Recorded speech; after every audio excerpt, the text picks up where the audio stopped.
Okay, so let's continue exploring some of these laws that relates the four properties of gases, which are pressure, volume, temperature, and the amount. And let's see which other way we can relate them. And we're gonna do that with the combined gas law and the Avogadro's law. So let's go ahead and do that. So what is the combined gas law? Well, like the name says, is combined. What is it combining? It's combining Boyle's law and Charles law.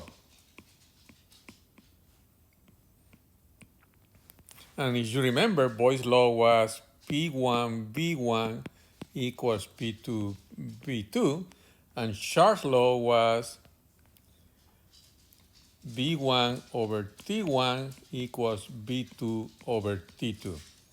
So if we combine them together, we come out with this law, P1 V1 over T1 equals P2 V2 over T2.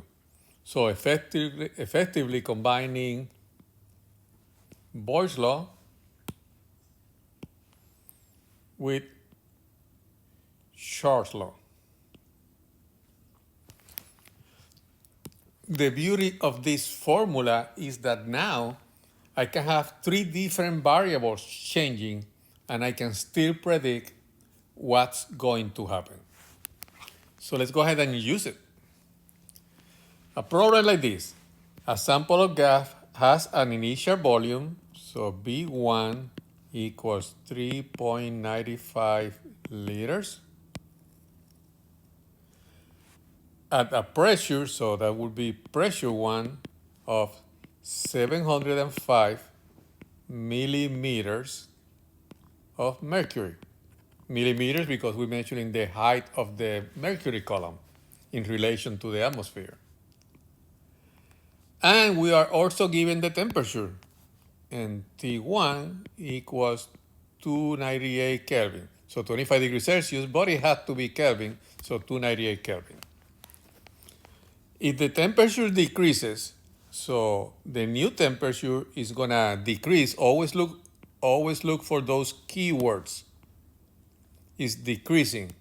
So it's going from 25 to 15 degrees Celsius, which we are going to change to Kelvin.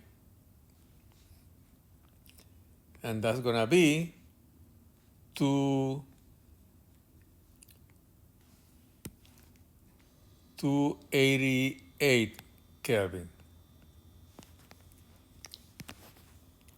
So the new temperature decreases by 10 degrees Celsius, and the volume also decreases by 500 milliliters.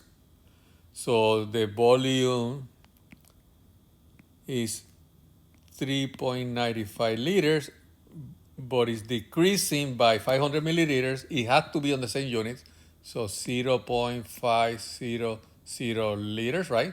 From milliliters to liters. And that's gonna be 3.45 liters. So it's going from 395 to 345. So it's decreasing. And the question is, what will the new pressure be? So the new pressure is what we're looking for, but when we find it, we want it in atmospheres. So in atmosphere. So that's what the problem is. Given B1, P1, and T1, and the new conditions, B2 and T2, and we took care of noticing that we are decreasing, and we took away that amount, and we took care that the temperature is on Kelvin. Now we can say combined gas law, P1 B1 over T1 equals P2 B2 over T2. We're looking for P2, so that means we have to leave P2 by itself. So we're gonna get rid of B2 by dividing by itself. Whatever we do on one side, we do on the other. And we're going to get rid of T2 by multiplying by itself. So we have it on top and bottom. And we do that on the same side also. So everything that we cancel, we can remove. The temperature is gone. The volume is gone. So P2 is going to be that. So now we just plug the numbers. T2 is going to be 288 Kelvin multiplied by P1, which is going to be 700 millimeters of mercury, multiplied by B1, which is 3.95 liters. And we are going to divide all that by B2, which is 3.45 liters. And also we're going to divide it by T1, which is 298 Kelvin. Before I do, remember, I'm looking for pressure, so all my units have to cancel except the pressure unit. So liters cancel with liters. Kelvin cancels with Kelvin. So the only unit remaining is millimeters of mercury. So that's what I'm going to get from this calculation. But then I'm going to have to change it to atmospheres because that's what the problem is looking for. So let's find the first in millimeters of mercury, and then we change it to atmospheres. So that's going to be 288 multiplied by 705 multiplied by 3.95 divided by 3.45 divided by 298, and that's going to be 780 millimeters of mercury. So now that we have our answer, we have to change that to atmospheres. So let's do this up here on the blue section. So 780 millimeters of mercury. I'm going to use the dimensional analysis to do that. I do not care about the millimeters of mercury because I'm looking for atmospheres, and I know that 1 atmosphere equals 760 millimeters of mercury, and that's on your packet, the conversion table. Millimeters of mercury cancel with millimeters of mercury. So this is going to be 1 point what? That's going to be 780 divided by 760, 1.03 atmospheres. So that's our answer.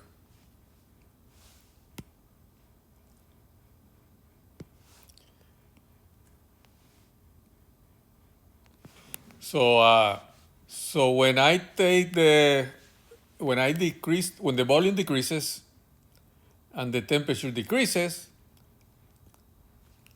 the atmosphere's the pressure goes up.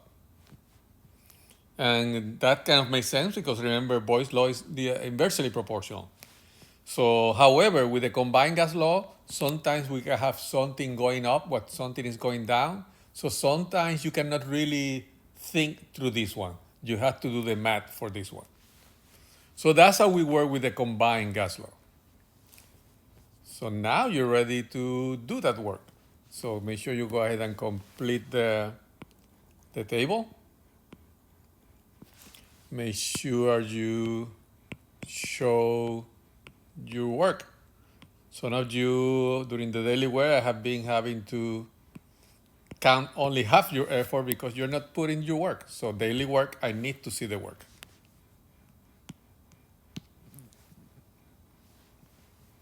Even if the problem doesn't say show your work, make sure you show your work. What about Avogadro's law? Avogadro's law is the one that I showed you right at the beginning of the video on part A when I was filling up the yellow balloon. The more air I put into it, the bigger the volume got. If I let some air leak out, you saw how the volume became smaller. That's Avogadro's law. The volume is proportional to the amount of gas that you have. The more gas you have, gas is matter, right? So it's gonna need more space, as simple as that.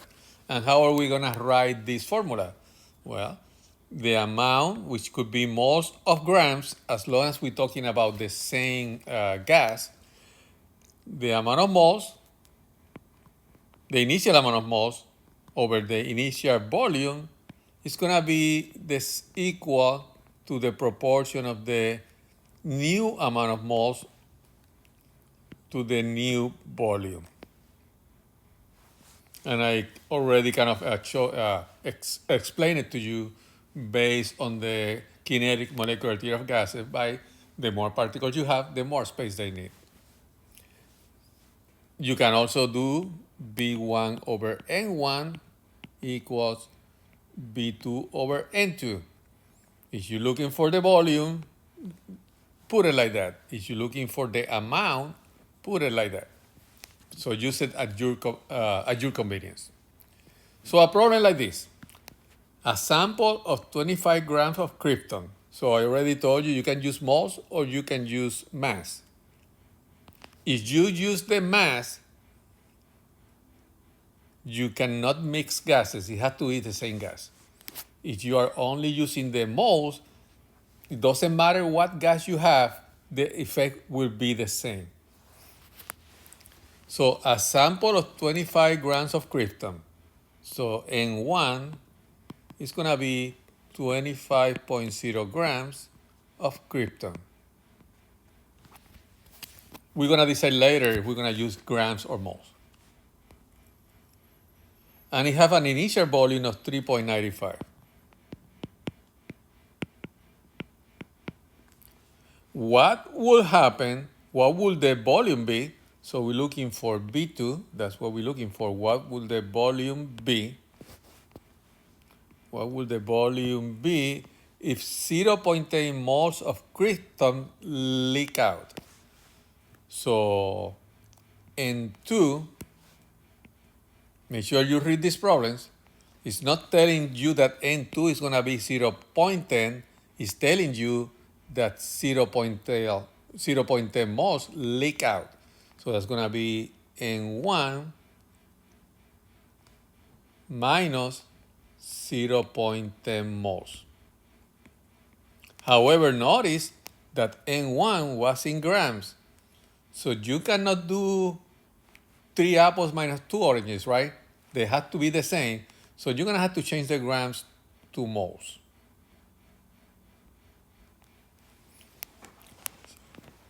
So let's see how we're going to do that. And once you do that, then you're going to be able to find B2. So 25 grams of krypton, how many moles would that be? And you already know how to do that. Using molar mass, right? 1 mole of krypton weighs how much? Give me a second to find it. So looking at the periodic table, I can see that krypton weight 83.8 grams for every 1 mole. So if I have 25.0 grams and I divide it by 83.8, that tells me that I have, excuse me, 0.298 moles of krypton. So that's my N1. So now I can do this problem. So I'm looking for volume, so I'm going to put volume on top. So B1 over N1 equals B2 over N2, which means to get rid of the N2, I'm going to multiply by N2 on both sides. That cancels the N2 and leave my volume 2 by itself.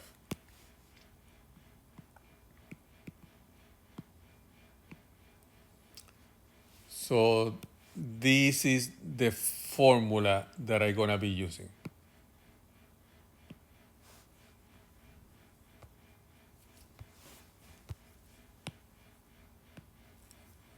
So that's the formula that I'm going to be using on this case.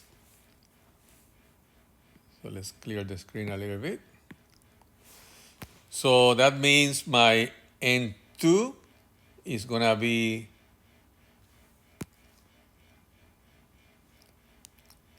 0.298 minus 0.10. Those are my moles.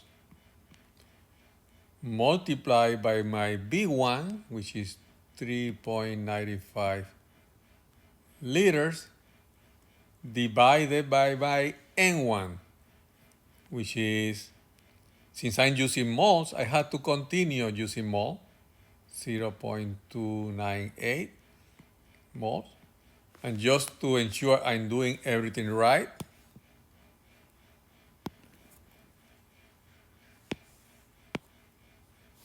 let's check my unit first. The moles cancel with the moles.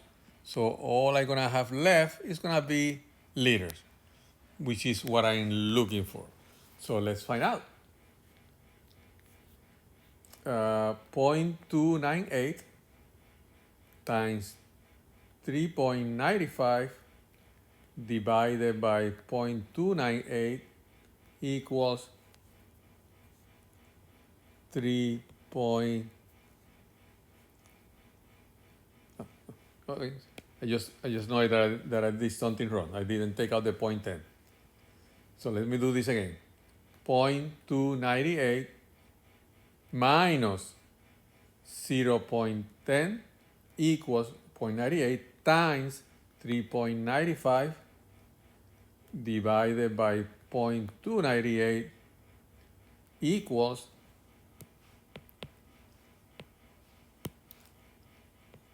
2.62 liters. So does this make sense? The original volume was 395. Some of the gas leaked out, and the volume went down to 272. That makes total sense. If you have a balloon and some of the air leaks out, the balloon is going to get smaller. So perfect. So we were able to figure it out. So with that information, you should be able to complete this one. Let me give you a few hints in here. So you have grams of this compound and kilograms of another molecule. So you cannot use grams when they are different molecules. You're going to have to find the moles. Once you have moles, it doesn't matter if you're mixing gases or not, as you're going to see with the Dalton partial loss theory. So the important thing is how many moles you have. If it was the same compound or the same molecule, then you can do it with grams, because the grams, as long as you're dealing with the same molecules, they're proportional to the moles. But if they're different molecules, there's no choice around it. You have to use moles. So you do that problem, keeping that in mind. And when we do that, you should feel pretty confident with the combined gas law, which is P1 B1 over T1 equals P2 B2 over T2. And you should be also pretty confident with the Avogadro's law, which is initial amount over initial volume equals final amount over the final volume. And like I said before, the amount can be grams of moles, but if you're dealing with grams, the before and after can only be the same compound. If you're dealing with moles, you can have a mixture of compounds, because the moles are proportional to the grams. So when we come back, we're going to go deeper into the most important formula of them all, because so far we have done before and after situations. The ideal gas law is going to allow us